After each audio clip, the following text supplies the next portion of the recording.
Begin the Finance and Ways and Means Committee meeting for this 4th of December, 2023. As I stated in my motion on October 9th regarding Ordinance 9131, my intent for this Finance Committee meeting is to learn why the ordinance is necessary, that is, what gaps or problems exist in our current code, how the ordinance fills the gaps or solves the problem, and how the ordinance impacts the city and its operations.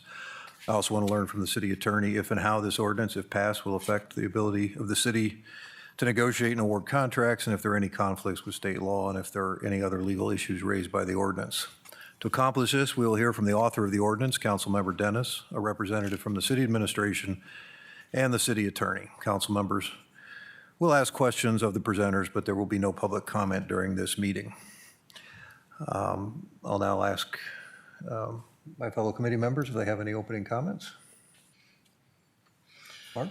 No, I don't have anything. Okay, thank you. We'll now invite Councilmember Dennis to address the committee regarding this ordinance. Good evening.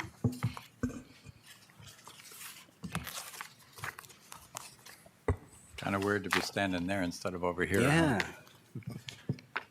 Is it better or worse? The pitch on the podium is a little bit steep for notes, I will say. Maybe something to look into. I sent out a memo several days ago that I think outlines what I think my portion of tonight's agenda would be, the why and the context surrounding the ordinance that we have before us. I'll go through that briefly for the benefit of everybody here tonight, but I'd like to leave as much time as possible for your questions, if you have any for me, or certainly for the other speakers this evening. So Ordinance 9131 would amend the finances chapter of our codified ordinances. As I stated in the memo, essentially what we are talking about here is establishing minimum standards for companies, contractors that bid on large publicly funded construction projects. Now this ordinance, I tried to simplify this as much as possible, but essentially it's tied to Ohio's prevailing wage laws. So the threshold for that for new construction projects would be $250,000. Any reconstruction, and they add additional synonyms in there: reconstruction, repair, reconfiguration. $75,000. I will correct an error I made here in the materials I sent you. The figures I gave for construction related to roads or sewers, those numbers were from the 2022 adjustment. Those figures are adjusted every 2 years by the administrator of the Ohio Department of Commerce. So the new numbers would be $96,091 and $28,789. So that was an oversight on my part. I was using the old form. Okay, so why for this ordinance? One, I think it's important to note that, again, as I stated in the memo, a lot of these procedures I think probably are already being adhered to, particularly knowing our current mayor. This is an area he has a lot of experience in, and I know really places a premium on some of the goals that this ordinance attempts to accomplish. To that end, we do have a purchasing policy that was enacted in late 2022 that I think reflects a lot of the changes that would be codified by this ordinance, which I think is very encouraging. I also mentioned the example of the building that we are in right now. When I first proposed this in May of 2021, I was told at that time that a lot of these policies are being worked into the bidding process for this building. I think that served us very well. I don't think anybody would argue that we did not get a great product here. So what would be required? So another thing that I think is important to note is that we already have 16 individual factors that the city is required to consider in the public bidding process.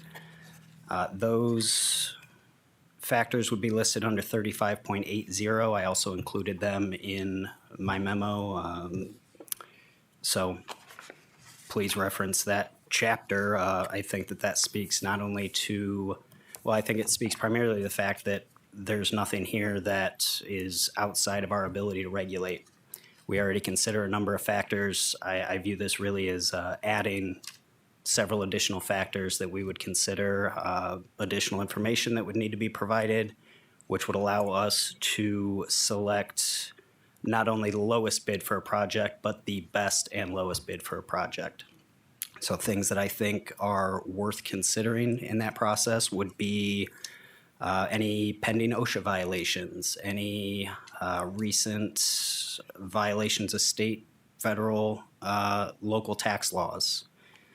How are employees being classified? Are they being classified as employees, or are they being issued 1099s despite the fact that they probably should be considered employees? Now, that is particularly in the construction industry. I think that that is a fairly widespread problem. I say recent, at this point it's probably about a decade, a little over a decade. The Ohio Attorney General looked into this issue, found that 1 in 5 construction contractors were guilty of this type of tax fraud, is what you could call it. The negative impact to our community is that our schools, our city, our employees are cheated out of not only benefits they are entitled to, tax revenue, which then shifts that burden onto the rest of us.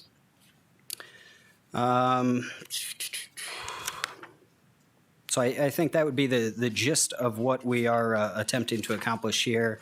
The other thing that I would note is that particularly on the provision of retirement benefits, healthcare benefits, other fringe benefits, that would also be a requirement under Ohio's prevailing wage law. So we're not, I'm not calling for the provision of any benefits that these employers on these projects are not already required to provide. And in fact, the people of Bowling Green are paying for those when we pay prevailing wage. So that is really more of a verification provision than anything. Would be how I look at it, at least. So if you have any questions for me, I'd be happy to answer those. Otherwise, I think I tried to be as comprehensive as possible in the materials that I circulated in advance of the meeting. Gentlemen, questions? It's not really a question, but a comment, and that is, I don't know how this vote's going to go tonight. I'm terrible at trying to predict that. But I do want to publicly thank you and commend you for taking the initiative to come forward with something like this. You're fulfilling your responsibilities above and beyond, and I do appreciate it. Well, thank you very much, Councilman. I appreciate that. I'm not sure how the vote's going to go either. Still have not mastered counting to 7, but one day. I don't have any questions. Yeah,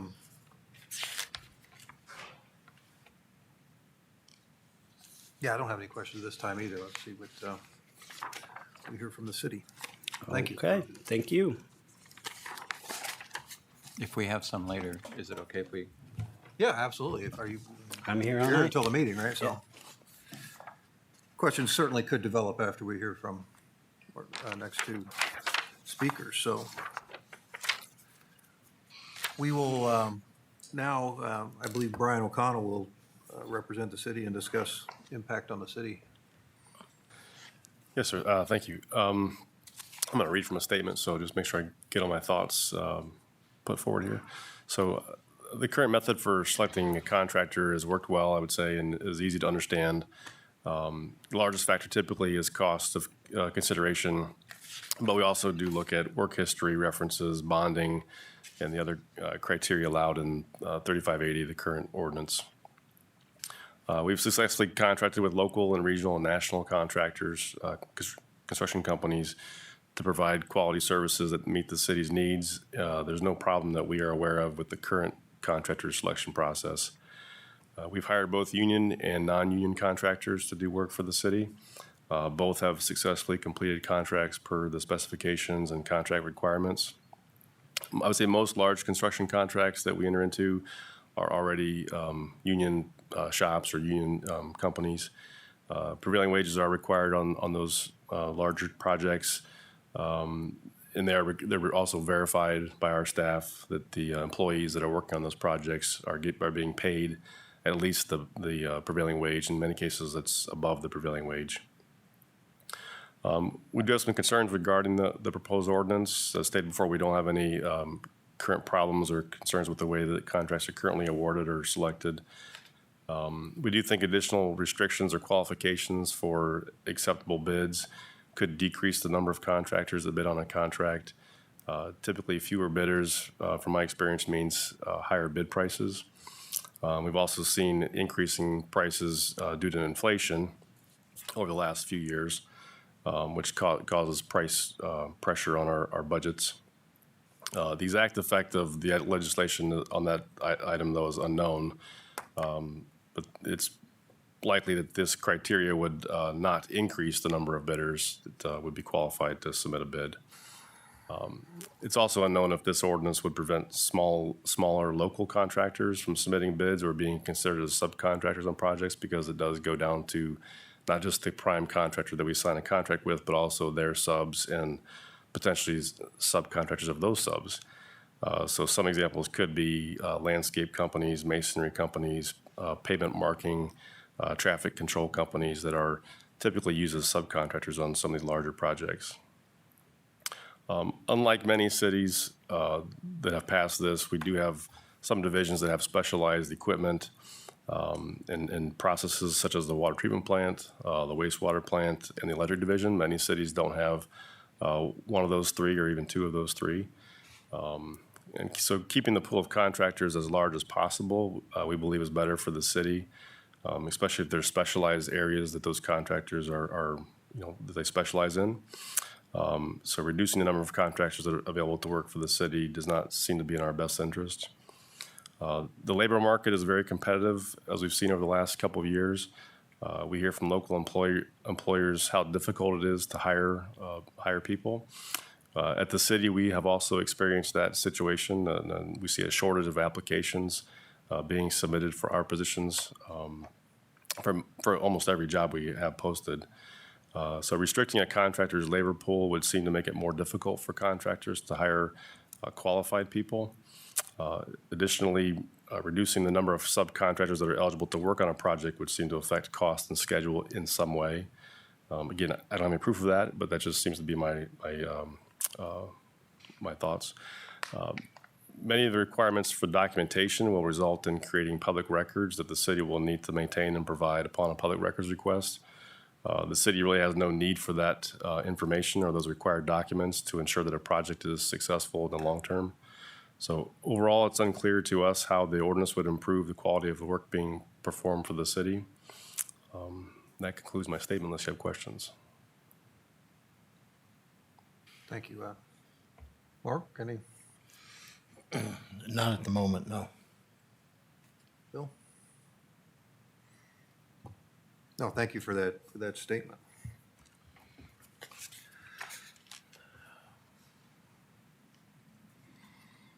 Just a moment.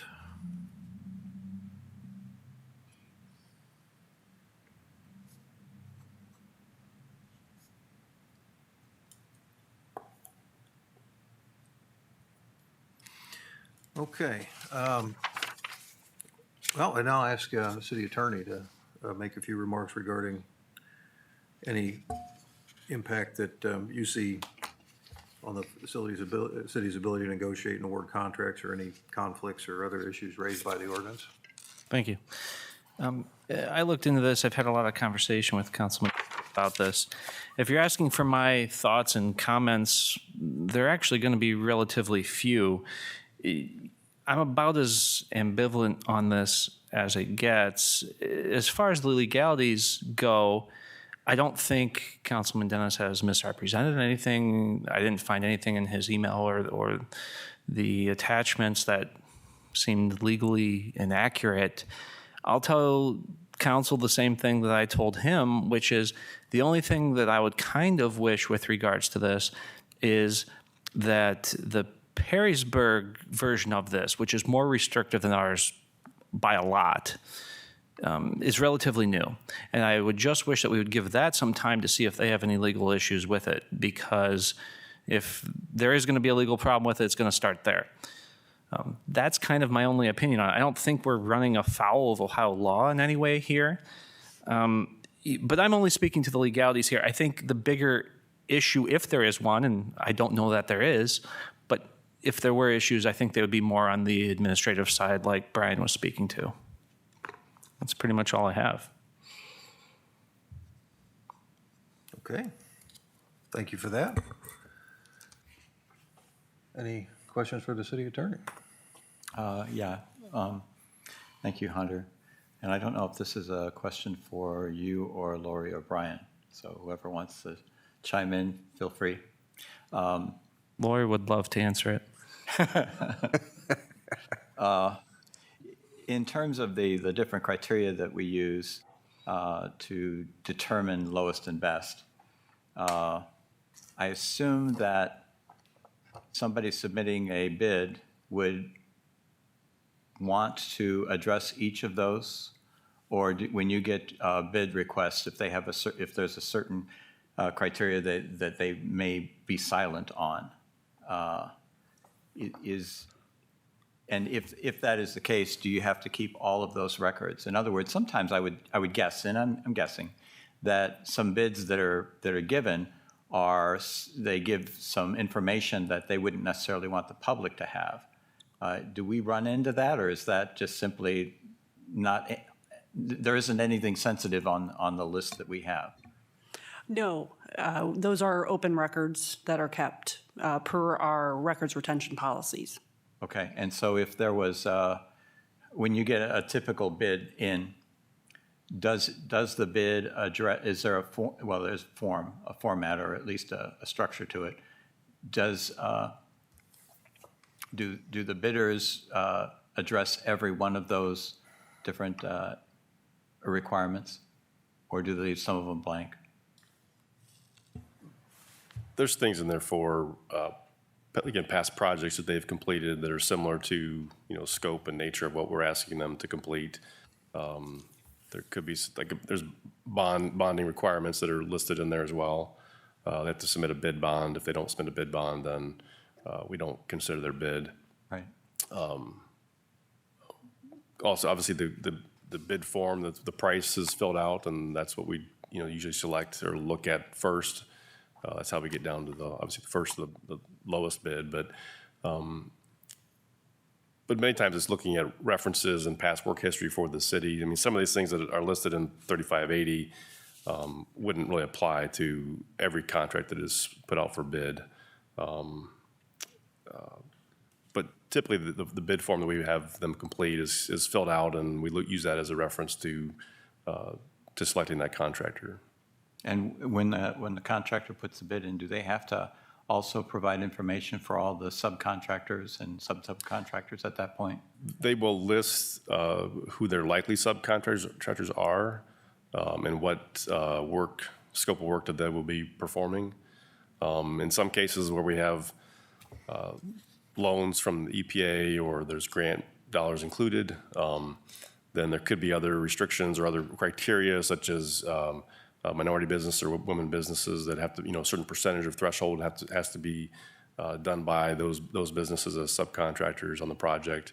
So they have to submit, who those subs are that are minority businesses or meet that criteria. So yeah, we do see those typically, but it doesn't mean that they don't change during a project or they don't bring on subs during the construction to do other work. And the motivation for this line of questioning is if we did add to that list of considerations for determining best, if we added to that some of what is in the ordinance, not necessarily the ordinance itself, but some of what's mentioned in the ordinance, for example,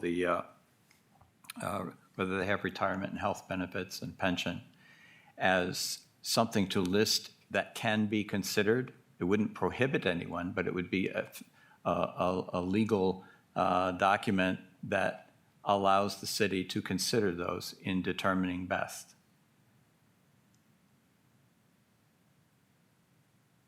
I'm not sure I understand your question. So if we, okay, what's the pros and cons if we were to include in that list that the bidding companies include information about retirement health benefits and as something to include with their form.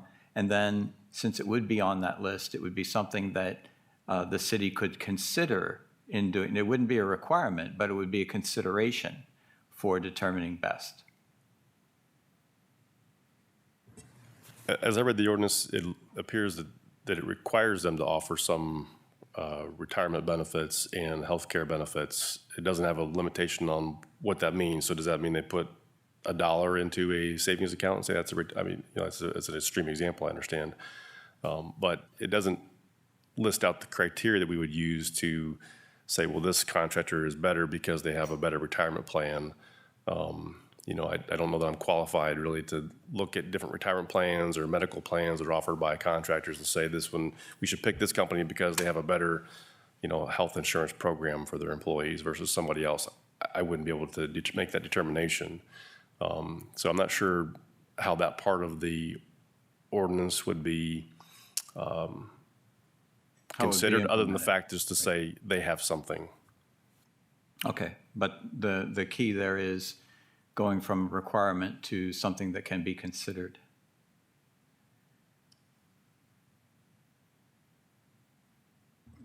That's what I was driving at, is that it would be something to be that would be okay to consider in determining best, but it is not a requirement.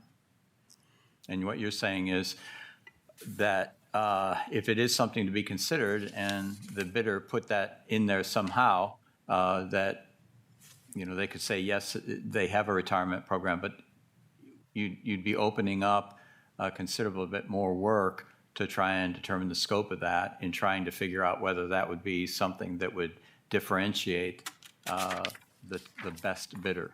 So you're saying it's probably it might be a good idea in theory, but operationally it would be more challenging. Is that a reasonable assessment? Yeah, I think it would be. I mean, I don't know how I would determine that somebody's retirement plan outweighed a low bid submitted for the overall project. If the city spent more money, but their employees got a better health care plan or retirement plan, I think we would have complications and be sued potentially for not awarding that to the lowest price contract if it was not a requirement that they offer a certain level of retirement plan or health care plan. Again, so I don't know how to, I wouldn't know how to recommend to anybody that this contractor would be selected over somebody else just because they have a better plan in place, if that's your question. Thank you, that helps.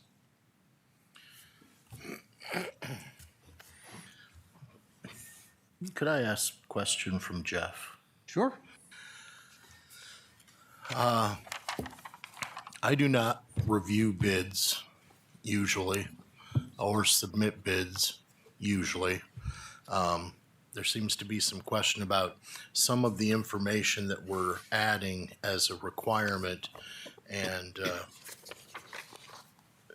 what that would actually translate to, like with this.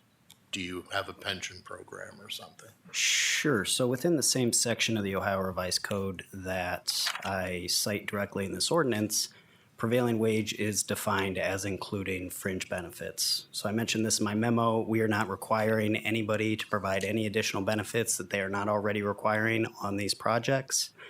It's also very explicit that we are adding these factors as factors to be considered in addition to the factors we already consider and any other factor required by law.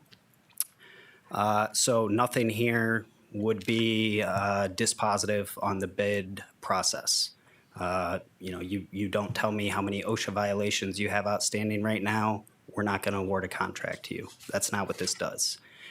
In fact, the city, under our current ordinance, is required to consider, among other things, experience of other contracting authorities, purchasers or users, credit and criminal checks of bidders, residency of the person submitting the contract bid, reputation of the person or company submitting the contract bid, and prior work performance completed for the city. I'm really not sure how we can fulfill our obligation under the existing 35.80 without collecting this information when the bid is submitted. I guess it's easy to say that every other purchaser or user has had a great experience if we don't ask. It's easy to say that this is a reputable contractor who is treating their employees fairly and is not skirting workplace safety requirements if we don't ask. So, in terms of whether there is a problem, again, I think that the goal here is very much to be proactive and not reactive. I think it is the fiscally responsible thing to do to verify these things before we are awarding sums greater than $250,000 in tax dollars. I guess beyond this, to give a little bit more context, this would have been 2016. I don't think anybody was here at that point. We had quite the dust up at the community solar field that was going in at the time. Bill, you were in the meeting room somewhere, I'm sure. Yeah. They got a 15-year, $8 million tax break with the understanding that they were going to be hiring greater than 80% of their workforce from the local area. As it turned out, Georgia, Tennessee, Maryland, these are not in our local area. So this has resulted in some problems in the past, the not so distant past, I would say. So I think now would be a great time to be proactive about it. And again, we're requiring some verification and some disclosures of things that are already covered by law. On the retirement benefits, healthcare benefits, for example, that is already required.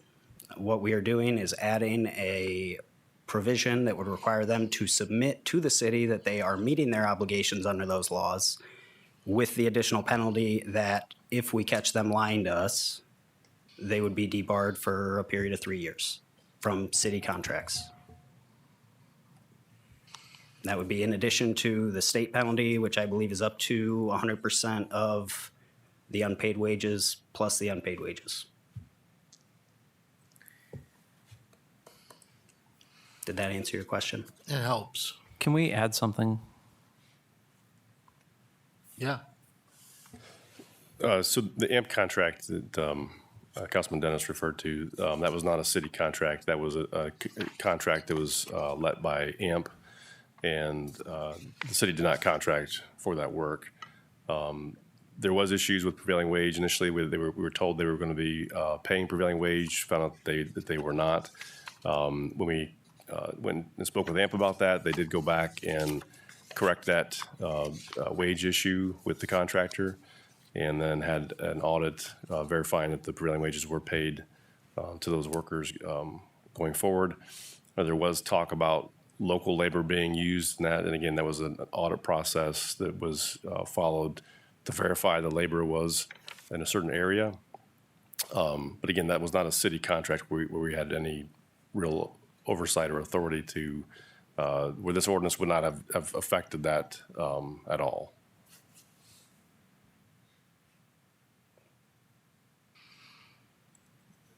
Well, thanks for that Am I still- clarification. I have one more thing. Sure. Well, probably more than one more thing, but, and I know you can't really answer this. I can I'm answer just- anything. I'm just curious about your thoughts. Brian had said that a possible side effect of this could be that we receive fewer bids on jobs. what is it about this that you feel could lead possibly to fewer bids on jobs? Or don't you? Well, we are adding a verification step to make sure that minimum standards are being met. So I suppose if a contractor is not meeting those minimum standards, they may not submit their bid. Again, everything included in here are additional factors to be considered in determining whether the bidder is a responsible, responsive bidder.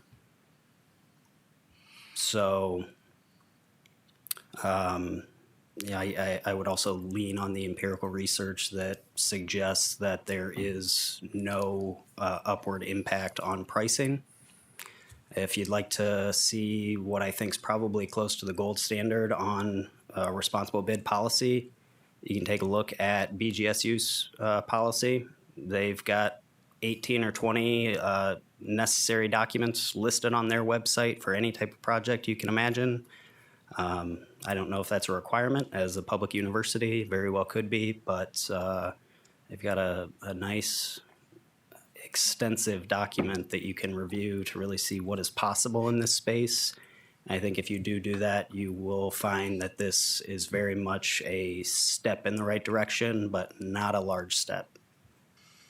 And, to the, union versus non-union, this is not a piece of union legislation. And in fact, most of the registered apprenticeships in the state of Ohio are non-union apprenticeships. So this would positively impact unions to the extent that unions pay a fair wage, offer their employees benefits. That's not exclusive to those entities, though. Yeah. I know, I'm just trying to figure out if we would have fewer bids because companies don't want to do extra paperwork, or if we think we might have fewer bids because some of the information we might be asking for, they don't want to share. Yeah, sure. If somebody does not want to share that they have a state or federal environmental protection agency complaint out against them, speaking as a taxpayer, I don't want you to give them my money. Right. Not only because of the violation, but because of the fact that they are not being upfront about that violation.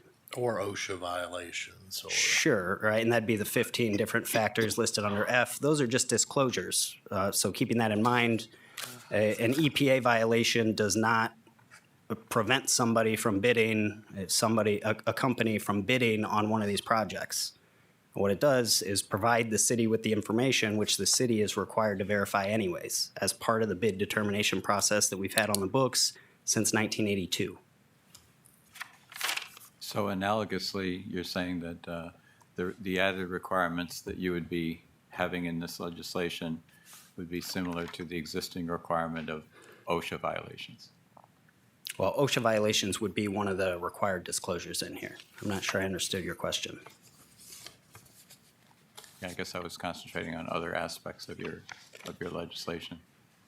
I think it's also to your point, Mark, worth noting that the purchasing policy that I think we've got in place now contains a lot of these provisions. I mean, there's explicit mention of local purchasing being encouraged whenever possible, with the qualifier that all purchasing ordinances and policies, as well as any other generally accepted best practices, still apply.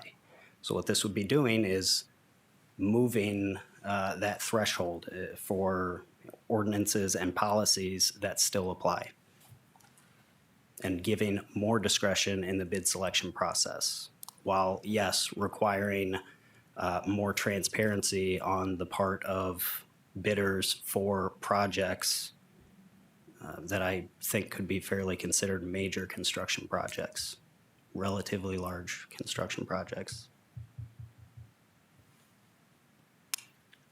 that's all I got from Jeff. So just to make sure, sorry, just to make sure that I'm understanding this, right now with the legislation, it would be a requirement that there be some sort of retirement and pension program, correct? There is already, under Ohio Revised Code, a requirement to provide fringe benefits which include healthcare, and retirement benefits. Now, those dollar amounts are already set. There's no evaluation of the plan on the part of the city. And in fact, the contractor in those cases has the option to either provide those benefits under Ohio Revised Code or provide the cash value of those benefits to the employees. So there's no verification. The only thing we are asking them to verify is to check a box saying that these requirements are being met.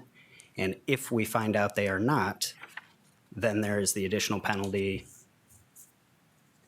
Okay, but is that, with Ohio Revised Code, that doesn't necessarily mean, since we can, to an extent, make our own rules, is that something that we have discretion on, or is it for a certain limit, threshold of spending for the particular project? In other words, are there different requirements for different levels? And I think I know the answer to that. And when you state Ohio Revised Code, is it for those higher thresholds, or is it for every construction project? And if it is for every construction project, is there a proviso so that we can make our own rules, and maybe those own rules are at certain thresholds? It is, the threshold would be the threshold that the ordinance opens with, the prevailing wage threshold, which would be the 250,000, 75,000, et cetera. The city attorney mentioned the city of Harrisburg and their legislation being more expansive. I think the item that they are more expansive on is that threshold. They have, in effect, lowered the prevailing wage threshold in the city of Harrisburg from 250,000 to 50,000, anything requiring council approval. Now, having talked to multiple city officials in the city of Harrisburg, they have not experienced any issues as of yet. That was passed and went into effect in April, so it's relatively new. It has not been a year. It has been, at this point, I think, almost a full construction season. If there were going to be problems, it's not going to be in December or January, I would assume, maybe. So in terms of a lawsuit, I think the dozen plus other communities that have done this are probably a good sign. I think if the city of Perrysburg is going to get challenged, it's because of the lower threshold. So that would be expanding the rights that are addressed in that section. You're saying projects between 50,001 and 250,000 now need to meet this higher standard. That's not what we're doing here. Okay, thanks, Jeff. Yep. Any other questions, Mark or Bill? I have one for Brian. Just a ballpark figure. How many jobs a year would fall under this level? I mean, dozens, hundreds, 12? I don't think it's hundreds, maybe it's dozens. We see construction projects at the plants, they typically have 4 or 5 people that are there on a full-time basis, and then sporadically there'll be maybe another 8 or 10 that are mixed during the peak construction. That's probably a large number, I would say. Some cases you only see, 2 or 3 people on a job site. So one of those being the foreman. I would say normally like paving projects are probably much higher threshold of employment, but those are also shorter durations just because you've got to have, truck drivers delivering asphalt, people running the machines, people on rakes and doing other things, traffic control people. So my guess is paving projects are probably a little more higher employment thresholds, but again, much shorter duration. I'm sorry if I can't. Unless it's West Wooster. Oh, come on now. Okay, I don't have any more questions. So, Mr. Chair, Yes. it would seem, I'm going to state the obvious because I'm good at stating the obvious, which everyone knows. What we have as a choice tonight is, since it automatically comes off the table tonight, we can either vote it up, vote it down, or amend it. I guess there's also the option of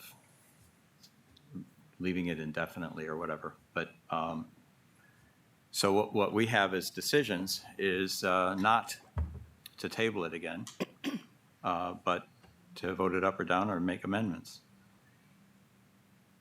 And that, of course, eliminates what I would think would be an option of just further study.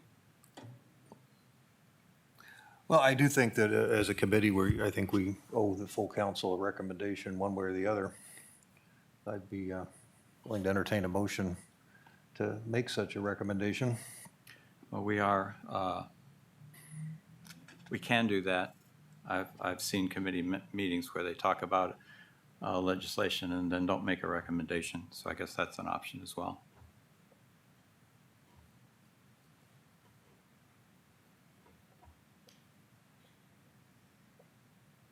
What's your inclination, Mark?